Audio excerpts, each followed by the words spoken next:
ಮುಳಬಾಗಿಲು ತಾಲೂಕಿನ ಗುಮ್ಮಕಲ್ ಶಾಲೆಯ ಹಳೆಯ ವಿದ್ಯಾರ್ಥಿಗಳ ಸ್ನೇಹ ಸಂಗಮ ಕಾರ್ಯಕ್ರಮ ತುಂಬಾ ಅದ್ದೂರಿಯಾಗಿ ನಡೆಯಿತು. ಈ ಒಂದು ಕಾರ್ಯಕ್ರಮ ಗುಮ್ಮಕಲ್ ಶಾಲೆಯ ಹಳೆ ವಿದ್ಯಾರ್ಥಿಗಳ ನೆನಪನ್ನ ನೋಡುವುದಕ್ಕೆ ಎರಡು ಕಣ್ಣು ಸಾಲದು. ಬಹಳ ವಿಜೃಂಭಣೆಯಿಂದ ಆಯೋಜಿಸಲಾಗಿತ್ತು.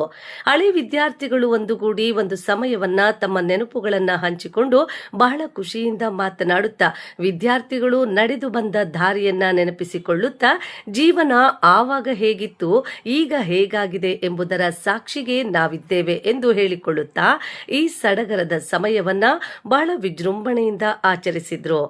ಹಳೆ ವಿದ್ಯಾರ್ಥಿಗಳ ಗುರುಗಳು ಸಹ ಈ ಒಂದು ಕಾರ್ಯಕ್ರಮಕ್ಕೆ ಹಾಜರಾಗಿದ್ರು. ಆ ದಿನದ ವಿದ್ಯಾರ್ಥಿಗಳ ನಡವಳಿಕೆ ಬಗ್ಗೆ ಹೇಳುತ್ತಾ ಆ ಸವಿ ನೆನಪು ನಾವು ಎಂದೆಂದಿಗೂ ಇನ್ನು ಮುಂದೆಯೂ ನಾವು ನೋಡುವುದಕ್ಕೆ ಸಾಧ್ಯವಾಗುವುದಿಲ್ಲ. ಆ ಥರ ವಿದ್ಯಾರ್ಥಿಗಳು ನಮಗೆ ಶಬ್ದ ಶಕ್ತಿಯಿಂದ ಮರ್ಯಾದೆಯಿಂದ ನೋಡಿದ ಕ್ಷಣಗಳು ನಾವು ಮರೆಯೋಕೆ ಸಾಧ್ಯವಿಲ್ಲ ಎಂದು ಆನಂದದಿಂದ ಹೇಳಿದ್ರು. ಮರೆಯಲಾರದ ವಿದ್ಯಾರ್ಥಿಗಳೇ ಮರೆತರೆ ಮರೆಯಾಗುವುದಿಲ್ಲ ನಿಮ್ಮ ನೆನಪುಗಳು. ಈಗ ನಿಮ್ಮ ಸಾಧನೆಯೇ ದೇಶದ ಯುವ ಶಕ್ತಿಗೆ ತೋರುವ ದಾರಿದೀಪವಾಗಿದೆ ಎಂದು ಗುರುಗಳು ನೆನಪಿಸಿಕೊಳ್ಳುತ್ತಾ ಆ ಸವಿ ನೆನಪುಗಳನ್ನ ಹೇಳುತ್ತಾ ಸಮಯ ಕಳೆದರು. ಗುಮ್ಮಕಲ್ ಶಾಲೆಯ ವಿದ್ಯಾರ್ಥಿಗಳ ಸಾಧನೆಯೇ ರಾಜ್ಯ ರಾಷ್ಟ್ರದ ಮಟ್ಟಿಗೆ ತೋರಿಸಿಕೊಟ್ಟಿದೆ. ಓದಿದರೆ ಶಿಕ್ಷಕರಿಗೆ ಈ ತರ ಗೌರವ ತರುವ ವಿದ್ಯಾರ್ಥಿಗಳ ಆಗ್ಬೇಕೆಂದು ಗುರುಗಳು ಹೇಳುತ್ತಾ ಮನ ಮುಟ್ಟುವಂತೆ ಗ್ರಾಮದ ಜನರಿಗೆ ತಿಳಿಸಿದ್ರು. ಗುಮ್ಮಕಲ್ ಶಾಲೆಯ ವಿದ್ಯಾರ್ಥಿಗಳ ಪೋಷಕರು ಬಂದು ಆನಂದದಿಂದ ನೋಡುತ್ತಾ ಆನಂದ ಪಡೆಯುತ್ತಾ ಇಂತಹ ಕಾರ್ಯಕ್ರಮ ಇದುವರೆಗೂ ನಮ್ಮ ಗ್ರಾಮಗಳಲ್ಲಿ ನೋಡಿಲ್ಲ. ಓದಿದರೆ ಈ ತರ ಓದಬೇಕು, ಒಳ್ಳೆಯ ವೃತ್ತಿಯಲ್ಲಿ ಮಕ್ಕಳನ್ನ ತೊಡಗಿಸಬೇಕು ಎಂದು ಪೋಷಕರು ಮನದಾಳದಲ್ಲಿ ಮುಟ್ಟುವಂತೆ ಕಾರ್ಯಕ್ರಮ ಬಹಳ ಗಂಭೀರವಾಗಿತ್ತು. ಇಷ್ಟೆಲ್ಲ ಹಳೆ ವಿದ್ಯಾರ್ಥಿಗಳನ್ನ ಒಂದುಗೂಡಿಸಬೇಕಾದ್ರೆ ಇದಕ್ಕೆ ಶ್ರಮಪಟ್ಟ ವ್ಯಕ್ತಿ ಇರಲೇಬೇಕಲ್ಲ. ಹಳೆ ವಿದ್ಯಾರ್ಥಿಗಳ ಪಟ್ಟಿಯನ್ನ ರೆಡಿ ಮಾಡಿ ಎಲ್ಲರಿಗೂ ಮೊಬೈಲ್ ಮುಖಾಂತರ ಕಾಲ್ ಮಾಡುತ್ತಾ ಎಲ್ಲರನ್ನೂ ಒಂದು ಕಡೆ ಸೇರಿಸುತ್ತಾ ಈ ಕಾರ್ಯಕ್ರಮಕ್ಕೆ ಶ್ರಮದಾನ ಮುಳಬಾಗಿಲು ಯೂತ್ ಕಾಂಗ್ರೆಸ್ ಉಪಾಧ್ಯಕ್ಷರಾದ ಗುಮ್ಮಕಲ್ ಎಸ್ ಮಂಜುನಾಥ್ ರವರ ನೇತೃತ್ವದಲ್ಲಿ ಹಳೆ ವಿದ್ಯಾರ್ಥಿಗಳ ಸ್ನೇಹ ಸಂಗಮ ಗುಮ್ಮಕಲ್ನಲ್ಲಿ ಬಹಳ ಅಮೋಘವಾಗಿ ನಡೆಯಿತು. ಈ ಕಾರ್ಯಕ್ರಮಕ್ಕೆ ಶಾಲೆ ಗುರುಗಳು, ಶಾಲೆಯ ಹಳೆ ವಿದ್ಯಾರ್ಥಿಗಳು, ಹಳೆ ವಿದ್ಯಾರ್ಥಿಗಳ ಪೋಷಕರು, ಗ್ರಾಮದ ಜನರು ತುಂಬಾ ತುಳುಕುತ್ತಿದ್ರು.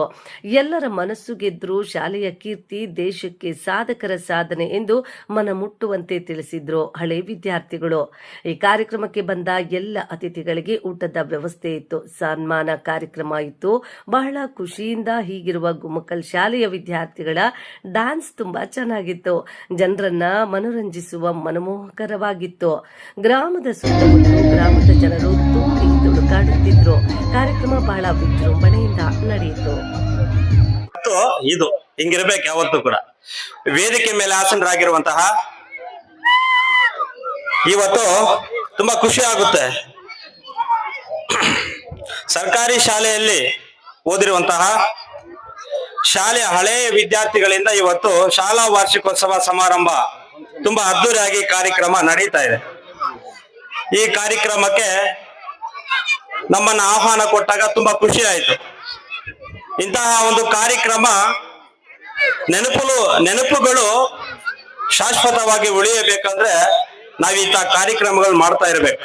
ಆ ಒಂದು ನಿಟ್ಟಿನಲ್ಲಿ ವೇದಿಕೆ ಮೇಲೆ ಆಸನರಾಗಿರುವಂತಹ ಸುರೇಂದರ್ ರೆಡ್ಡಿ ಎಸ್ ಸರ್ ಅವರೇ, ಶಶಿಧರ್ ಸರ್ ಅವರೇ, ನರಸಿಂಹ ಆರ್ ಸರ್ ಅವರೇ, ಮತ್ತೆ ನಮ್ಮ ಆತ್ಮೀಯ ಸ್ನೇಹಿತರು ಮಂಜುನಾಥ್ ಸರ್ ಅವರೇ, ಮತ್ತೆ ಚೈತನ್ ರವರೇ, ಮಿತಾ ಹಲ್ಲೆ, ಇನ್ನು ಎಲ್ಲ ವೇದಿಕೆ ಮೇಲೆ ಆಸನರಾಗಿರುವಂತ ಈ ಶಾಲೆಯಲ್ಲಿ ಓದ್ತಾ ಇರುವಂತ ಎಲ್ಲ ಹಳ್ಳಿ ವಿದ್ಯಾರ್ಥಿಗಳಿಗೆ ಎಲ್ಲರಿಗೂ ಕೂಡ ಸ್ವಾಗತವನ್ನ ಬಯಸ್ಕೊಂತ, ಅದೇ ರೀತಿ ನಮ್ಮ ಕರ್ವೆ ಮುಖಂಡರಾಗಿರುವಂತ ಮುತ್ಯಾಲಪೇಟೆ ನವೀದಣ್ಣನವ್ರೆ, ಮತ್ತೆ ನಮ್ಮ ಇಲಿಯಾಸ್ರವ್ರೆ, ಕುತುಬ್ರವ್ರೆ, ಮತ್ತೆ ಎಲ್ಲರೂ ಕೂಡ ಮಾಧ್ಯಮ ಮಿತ್ರರೇ.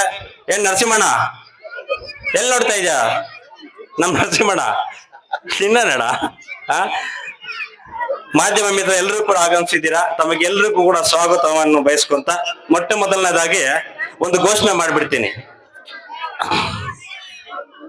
ಸರ್ಕಾರಿ ಗುಮ್ಮಕಲ್ ಶಾಲೆಯಲ್ಲಿ ಯಾರು ಮುಂದಿನ ವರ್ಷ ಇಲ್ಲೇ ನಮ್ಮ HM ಸರ್ ಕೂತಿದ್ದಾರೆ, ಇಲ್ಲ ಇದ್ರ ಜೊತೆಗೆ ಎಲ್ಲ ಹಳೆ ವಿದ್ಯಾರ್ಥಿಗಳು ಎಲ್ಲರೂ ಕೂಡ ಇದ್ದೀರಾ. ತಮ್ಮ ಒಂದು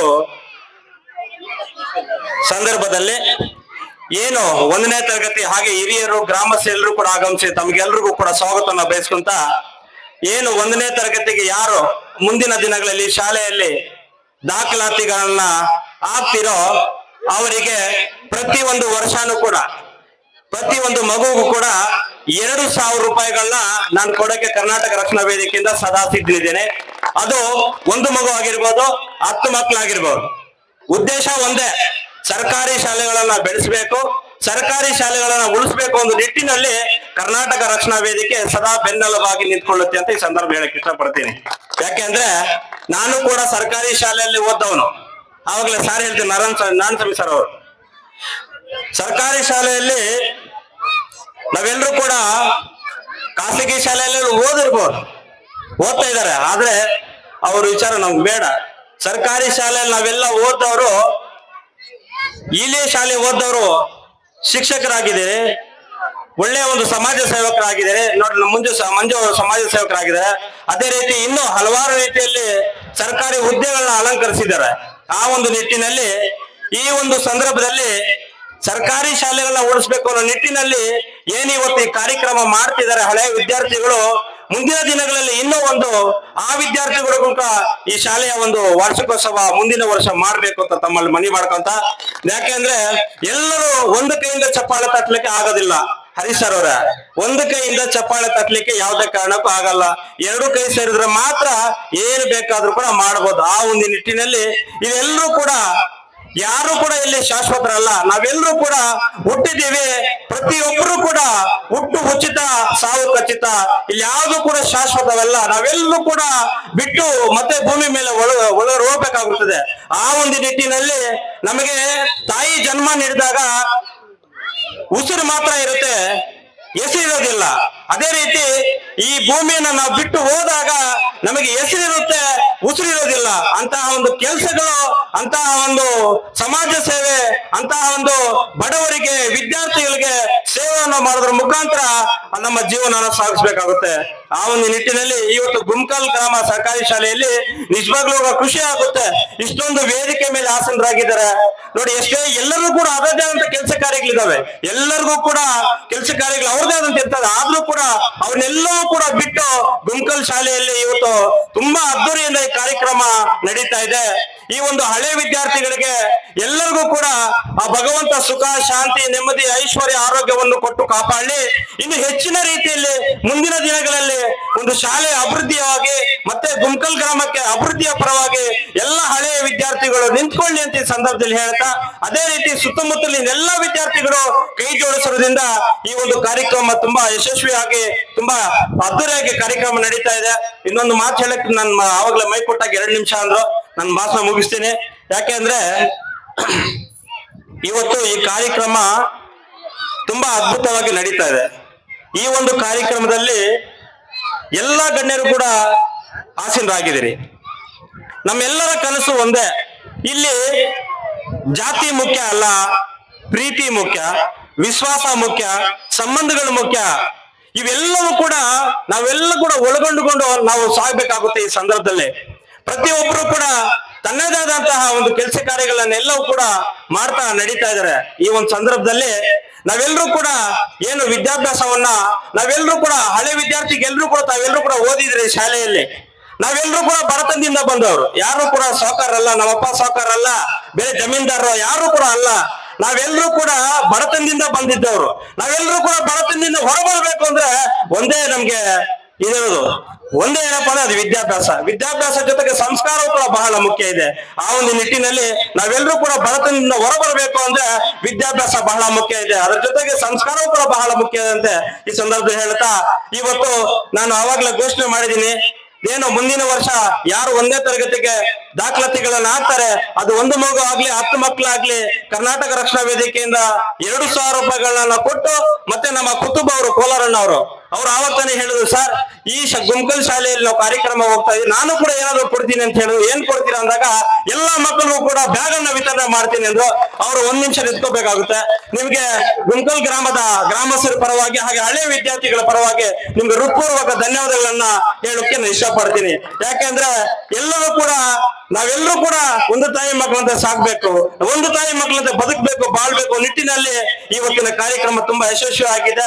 ಏನು ಮುಂದಿನ ಒಂದು ಕಾರ್ಯಕ್ರಮಕ್ಕೆ ಹಳೆ ವಿದ್ಯಾರ್ಥಿಗಳು ಹಾಗೂ ಗ್ರಾಮಸ್ಥರು ಎಲ್ಲರೂ ಕೂಡ ಆ ಚೆಕ್ ಅನ್ನ ವಿತರಣೆ ಮಾಡಿದಾಗ ತಾವು ಕೂಡ ನಮಗೆ ಕೈ ಜೋಡಿಸಿದ್ರೆ ಇನ್ನೂ ಒಂದು ಚೆನ್ನಾಗಿರುತ್ತೆ ಅಂತ ಈ ಸಂದರ್ಭ ಹೇಳ್ತಾ, ಮತ್ತೆ ಏನು ಶಾಲೆಯ ಒಂದು ಪ್ರಾರಂಭ ಏನಾಗುತ್ತೆ ಆ ಸಂದರ್ಭದಲ್ಲಿ ಎಲ್ಲಾ ಮಕ್ಕಳಿಗೂ ಕೂಡ ಕುಟುಂಬರು ಅವರು ಬ್ಯಾಗ್ಗಳನ್ನು ವಿತರಣೆ ಮಾಡ್ತಾರೆ. ಅದ್ರ ಜೊತೆಗೆ ನಾವು ಕೂಡ ತಟ್ಟೆ ಇಲ್ಲಂದ್ರೆ ಏನ್ ಕೊಡ್ತೀವಿ ನಾವು ಒಂದು ವಾಟರ್ ಫಿಲ್ಟರ್ ಏನ್ ಬೇಕಾದ್ರೂ ಹೇಳಿ, ಏನ್ ಬೇಕಾದ್ರೂ ಸರ್ ಇವತ್ತಿರೋ ನಾಳೆ ಇಲ್ಲ, ನಾಳೆ ಇದ್ದು ನಾಳೆ ಇಲ್ಲ, ಸಾವು ಯಾವ ರೀತಿ ಯಾವಾಗ ಬರುತ್ತೆ ಅಂತ ಕೂಡ ಗೊತ್ತಿಲ್ಲ, ಯಾವ ರೀತಿ ಬರುತ್ತೆ ಅಂತ ಗೊತ್ತಿಲ್ಲ. ಇವಾಗ ನಾನು ಇಲ್ಲಿ ಮಾತಾಡ್ತಾ ಇದ್ದೀನಿ, ನಾಳೆ ಇರ್ತೀನೋ ನಾ ಹೇಳಲು ಕೂಡ ಗೊತ್ತಿಲ್ಲ. ಅಷ್ಟೊಂದು ದಿನ ನಾವೆಷ್ಟು ದಿನಗಳ ಕಾಲ ಈ ಭೂಮಿ ಮೇಲೆ ಬದುಕ್ತೇವೆ, ಅಷ್ಟೊಂದು ದಿನಗಳ ಕಾಲವೂ ಕೂಡ ಮತ್ತೊಬ್ಬರಿಗೆ ಯಾರೂ ಕೂಡ ತೊಂದರೆ ಮಾಡುವಂತೆ ನಮ್ಮ ಭೂಮಿ ಮೇಲೆ ಬದುಕಬೇಕಾಗುತ್ತೆ. ಆ ಒಟ್ಟಿನಲ್ಲಿ ಒಂದು ಮಾತು ಹೇಳಕ್ಕೆ ಇಷ್ಟಪಡ್ತೀನಿ, ನಾವು ಈ ಕಾರ್ಯಕ್ರಮ ಏನೇ ಒಂದು ಕಾರ್ಯಕ್ರಮ ಮಾಡ್ತಿರುವಾಗ ಯಾರಾದ್ರೂ ಆಗ್ಲಿ ಪ್ರೋತ್ಸಾಹ ಕೊಡ್ಬೇಕಾಗುತ್ತೆ. ತೊಂದರೆ ಅಂತೂ ಮಾಡಕ್ ಹೋಗ್ಬಾರ್ದು. ನಿನ್ನ ಕೈಯಲ್ಲಿ ಆಗುತ್ತಾ ನೀನ್ ಸಹಕಾರ ಮಾಡು, ನಿನ್ನ ಕೈಯಲ್ಲಿ ಆಗಿಲ್ವಾ ನಿನ್ನ ಮನೆ ಆಯ್ತು, ನಿನ್ನ ಮಕ್ಕಳಾಯ್ತು, ನಿನ್ನ ಹೆಂಡತಿ ಆಯ್ತು, ನಿನ್ ಕೆಲಸ ಆಯ್ತು, ಇಷ್ಟು ಮಾತ್ರ ಮಾಡ್ಕೋಬೇಕಾಗುತ್ತೆ. ಒಂದು ವೇಳೆ ಅವ್ರಿಗೆ ಏನಾದ್ರು ತೊಂದರೆ ಮಾಡಕ್ ಹೋದಾಗ ಅದು ಯಾರಾಗಿರ್ಬೋದು, ಯಾವನೇ ಆಗಿರ್ಬೋದು, ಅವನು ಯಾವತ್ತು ಕಾಲ ಕೆಳಗಡೆ ಇರ್ತಾನೆ, ಹೊತ್ತು ಮುಂದೆ ಬರಕ್ಕೆ ಸಾಧ್ಯ ಇಲ್ಲ. ಯಾಕೆಂದ್ರೆ ಅವನಲ್ಲಿ ಇರುವಂತಹ ಗುಣಗಳು, ಅವನಲ್ಲಿರುವಂತಹ ಭಾವನೆಗಳು ಕೆಟ್ಟ ಗುಣಗಳಾಗಿರೋದ್ರಿಂದ ಒಬ್ಬನು ಬೆಳೀತಾ ಇದ್ರೆ ಅವನು ಬೆಳೆಸ್ಬೇಕೇ ಹೊರತು ಅವನು ತೊಂದರೆ ಮಾಡಕ್ ಹೋಗ್ಬಾರ್ದು. ಎಲ್ಲವೂ ಕೂಡ ನೀನು ಒಳ್ಳೇದ್ ಮಾಡ್ತೀನಿ, ನಿನ್ ಮನಸ್ಸು ಹೇಳುತ್ತೆ ಇದನ್ನ ಒಳ್ಳೆ ಮಾಡ್ತಾ ಇದೆಯಾ ನೀನು ಅಂತ ಹೇಳ್ಬಿಟ್ಟು, ಈ ಕೆಟ್ಟದ್ ಮಾಡ್ತೀಯ ನಿನ್ನ ಮನಸ್ಸು ಹೇಳುತ್ತೆ ನಿನ್ನಲ್ಲೇ ದೇವರಿದ್ದಾನೆ. ಅದನ್ನ ಯಾವ ರೀತಿ ಬಳಸ್ಬೇಕು, ಯಾವ್ದು ಒಳ್ಳೇದ್ ಮಾಡ್ಬೇಕು, ಯಾವ್ದು ಕೆಟ್ಟದ್ ಮಾಡ್ಬೇಕು ಅದನ್ನ ನಿನಗೆ ಗೊತ್ತಾಗುತ್ತೆ. ಅದು ನಿನಗ್ ಬಿಟ್ಟಿದ್ದೆ. ನೀನ್ ಒಳ್ಳೆಯವನಾಗಿದ್ರೆ ನಿನ್ಗೆ ಒಳ್ಳೇದಾಗುತ್ತೆ, ಕೆಟ್ಟದ್ ಮಾಡೋದು ಕೆಟ್ಟದಾಗುತ್ತೆ. ಆದ್ರಿಂದ ಒಂದು ಉದಾಹರಣೆ ಹೇಳ್ತೀನಿ. ಯಾವ್ದೋ ಒಂದು ಕೇರಳದಲ್ಲಿ ಒಂದು ತಂದೆ ತಾಯಿ ಲಾಕ್ಡೌನ್ ಸಂದರ್ಭದಲ್ಲಿ ಮೊಬೈಲ್ ಅಂಗಡಿ ತೆರೆದಿರ್ತಾರೆ. ಲಾಕ್ಡೌನ್ ದಲ್ಲಿ ಅವಾಗೆಲ್ಲವೂ ಕೂಡ ಲಾಕ್ಡೌನ್ ಸಂದರ್ಭದಲ್ಲಿ ಅಂಗಡಿ ಸರಿಯಾದ ಸಮಯಕ್ಕೆ ಒಂದು ಗೈಡ್ಲೈನ್ಸ್ ಕೊಟ್ಟಿರ್ತಾರೆ. ಆ ಸಮಯದಲ್ಲಿ ಅಂಗಡಿಗಳನ್ನ ಬಂದ್ ಮಾಡ್ಬೇಕಾಗುತ್ತೆ. ಈ ಒಂದು ಕೇರಳದಲ್ಲಿ ಆ ಮೊಬೈಲ್ 10 ನಿಮಿಷ ನಿಧಾನಕ್ಕೆ ಬಂದ್ ಮಾಡ್ದು ಅಂತ ಹೇಳ್ಬಿಟ್ಟು ಆ ಒಂದು ಸಬ್ ಇನ್ಸ್ಪೆಕ್ಟರ್ ಅವರ ತಂದೆ ಮಗನ ಇಬ್ಬರನ್ನು ಕೂಡ ಸ್ಟೇಷನ್ ಕರ್ಕೊಂಡು ಹೋಗ್ತಾರೆ. ಸ್ಟೇಷನ್ ಕರ್ಕೊಂಡು ಹೋಗಿ ಚಿತ್ರ ಹಿಂಸೆಯನ್ನ ಕೊಟ್ಟು ಅವರನ್ನ ಅವನ ಹೊಡೆದು ಬಡ್ದು ಸಾಯಿಸಿ ಆಸ್ಪತ್ರೆಗೆ ದಾಖಲೆ ಮಾಡ್ತಾರೆ. ಆವಾಗ ಆ ಚಿಕಿತ್ಸೆ ಫಲಿತಾಂಶ ಹೊರದೆ ಅವರು ಈ ತಂದೆ ಮಗ ಇಬ್ಬರು ಕೂಡ ಸತ್ತೋಗ್ಬಿಡ್ತಾರೆ. ಆ ಒಂದು ಸಂದರ್ಭದಲ್ಲಿ ಆವಾಗ ಅವ್ರು ಏನ್ ಕೆಲಸ ಕೊಟ್ಟಿದ್ದಾರೆ, 9 ಪೊಲೀಸ್ ಇಲಾಖೆಯವರು 9 ಜನ, ಆ 9 ಜನ ಕೂಡ ಆ ಒಂದು ಕಾನ್ಸ್ಟೇಬಲ್ ಸಹಕಾರ ಕೊಡ್ತಾರೆ. ಮಹಿಳೆಯರು ಇವ್ರು ಕೊಟ್ಟು ಸಾಯಿಸಿದ್ ಇವ್ರ ಅಂತ ಧೈರ್ಯದಿಂದ ಹೇಳಿದಾಗ ಇವತ್ತು ಮೊನ್ನೆ ಎಲ್ಲ ಮಾಧ್ಯಮದಲ್ಲಿ ಹರಿದಾಡ್ತಾ ಇದೆ. ಆ 9 ಜನಕ್ಕೂ ಕೂಡ ಒಂದು ಶಿಕ್ಷೆ ಆಗಿದೆ, ಗಲ್ಲು ಶಿಕ್ಷೆ ಆಗಿದೆ. ಆ ಒಂದು ನಿಟ್ಟಿನಲ್ಲಿ ಏನಪ್ಪಾ ಹೇಳಕ್ ಇಷ್ಟಪಡ್ತೀನಿ ಅಂದ್ರೆ, ನಾವೆಲ್ಲರೂ ಕೂಡ ಬಡತನದಿಂದ ಬಂದವರು, ನಾವೆಲ್ಲರೂ ಕೂಡ ವಿದ್ಯಾಭ್ಯಾಸ ಸಂಸ್ಕಾರ ಬಹಳ ಮುಖ್ಯ ಇದೆ. ಆದ್ರಿಂದ ಮತ್ತೊಬ್ಬರಿಗೆ ಸಹಕಾರ ಮಾಡೋಣ, ಒಳ್ಳೇದನ್ನ ಬಯಸೋಣ ಅಂತ ಹೇಳ್ತಾ, ಮುಖ್ಯವಾಗಿ ಇವತ್ತಿನ ಕಾರ್ಯಕ್ರಮ ತುಂಬಾ ಅದ್ದೂರಿಯಾಗಿ ಸಂತೋಷದಿಂದ ಸಡಗರದಿಂದ ಈ ಕಾರ್ಯಕ್ರಮ ಆಯೋಜನೆ ಮಾಡಿದಿರಿ. ತಮಗೆಲ್ಲರಿಗೂ ಕೂಡ ಶಾಲೆಯ ಹಳೆ ವಿದ್ಯಾರ್ಥಿಗಳಿಗೆ ಎಲ್ಲರಿಗೂ ಕೂಡ, ನಿಮಗೆ ಮತ್ತೆ ಏನ್ ಎಲ್ರಿಗೂ ಯಾರು ಮದುವೆ ಆಗಿದೆ, ಅವ್ರ ಮದುವೆ ಆಗಿಲ್ಲ, ಎಲ್ರಿಗೂ ಮದುವೆಗಳಾಗ್ಲಿ, ನಿಮ್ಗೆ ಮದುವೆ ಆಗಿಲ್ಲ, ನಿಮ್ಮ ಒಂದು ಹೆಂಡತಿ ಮಕ್ಕಳಿಗೆ, ನಿಮ್ಮ ತಂದೆ ತಾಯಂದ್ರಿಗೆ ಎಲ್ಲರಿಗೂ ಕೂಡ ಆ ಭಗವಂತ ಸುಖ ಶಾಂತಿ ನೆಮ್ಮದಿ ಐಶ್ವರ್ಯ ಆರೋಗ್ಯವನ್ನು ಕೊಟ್ಟು ಕಾಪಾಡಲಿ. ಇಂಥ ಕಾರ್ಯಕ್ರಮ ನಾವು ಕೂಡ ಕೈ ಜೋಡಿಸಿ ಅಂತ ಹೇಳ್ತಾ, ನಿಮ್ಗೆಲ್ರಿಗೂ ಕೂಡ ಮತ್ತೊಮ್ಮೆ ಕುಡುಮಲೆ ಗಣಪತಿ ಆಶೀರ್ವಾದ ಸದಾ ಇರ್ಲಿ, ಬಾಬಾ ಹೈದರ ಸರ್ದಾರ್ ಗುರುಗಳ ಆಶೀರ್ವಾದ ಸದಾ ಇರ್ಲಿ ಅಂತ ಹೇಳ್ತಾ, ಒಂದು ಹುಡುಗಿ ರಿಸಲ್ಟ್ ಬಂತು, ದೀಶಾ ಅನ್ನೋ ಹುಡುಗಿ ಆ ಎಕ್ಸಾಮ್ ಬರೆಯೋ ಟೈಮ್ ಅಲ್ಲಿ ಅವ್ರ ತಾಯಿಯನ್ನ ಕಳ್ಕೊಂತಾರೆ. ಆ ಹುಡುಗಿ ತಾಯಿನ ಕಳ್ಕೊಂಡ್ರು ಕೂಡ ಆ ವಿದ್ಯಾಭ್ಯಾಸದಲ್ಲಿ ಬಹಳ ರಾಜ್ಯಕ್ಕೆ ಮೊದಲನೇ ಸ್ಥಾನವನ್ನ ಪಡೆದಿದ್ದಾರೆ. 600ಕ್ಕೆ 600 ಅಂಕಗಳನ್ನ ಪಡೆದಿದ್ದಾರೆ. ಆ ಒಂದು ನಿಟ್ಟಿನಲ್ಲಿ ವಿದ್ಯಾಭ್ಯಾಸನ ಪಡ್ಕೊಳ್ಳೋಂತ ಈ ಸಂದರ್ಭ ಹೇಳ್ತಾ, ಇವತ್ತು ಏನು ಮಗದೊಮ್ಮೆ ನಿಮ್ಗೆಲ್ಲರಿಗೂ ಕೂಡ ಗುಮ್ಕಲ್ ಗ್ರಾಮಸ್ಥರ ಪರವಾಗಿ, ಗುಮ್ಕಲ್ ಗ್ರಾಮಸ್ಥರ ಯುವಕರ ಪರವಾಗಿ ನಮ್ಮ ಹರೀಶ್ ಸರ್ ಕೂಡ ಕಾರ್ಯಕ್ರಮಕ್ಕೆ ಬಂದಿರೋದ್ರಿಂದ ಅವ್ರಿಗೂ ಕೂಡ ಹೃತ್ಪೂರ್ವಕ ಸ್ವಾಗತ ಹೇಳ್ತಾ, ನನ್ನ 2 ಮಾತನ್ನ ಮಾತಾಡ್ಲಿಕ್ಕೆ ಅವಕಾಶ ಮಾಡಿಕೊಟ್ಟ ಎಲ್ಲ ಗ್ರಾಮಸ್ಥರಿಗೆ, ಹಿರಿಯರಿಗೆ, ಕಿರಿಯರಿಗೆ, ಶಾಲೆಯ ಸಿಬ್ಬಂದಿ ವರ್ಗದವರಿಗೆ, ವಿದ್ಯಾರ್ಥಿನಿಗೆ ಎಲ್ಲರಿಗೂ ಕೂಡ ಒಂದ್ಸುತ್ತ ನನ್ನ ಮಾತು ಮುಗಿಸ್ತಾ ಇದ್ರಿ. ಜೈ ಹಿಂದ್, ಜೈ ಕರ್ನಾಟಕ, ಮತ್ತೆ ನಮಸ್ಕಾರ.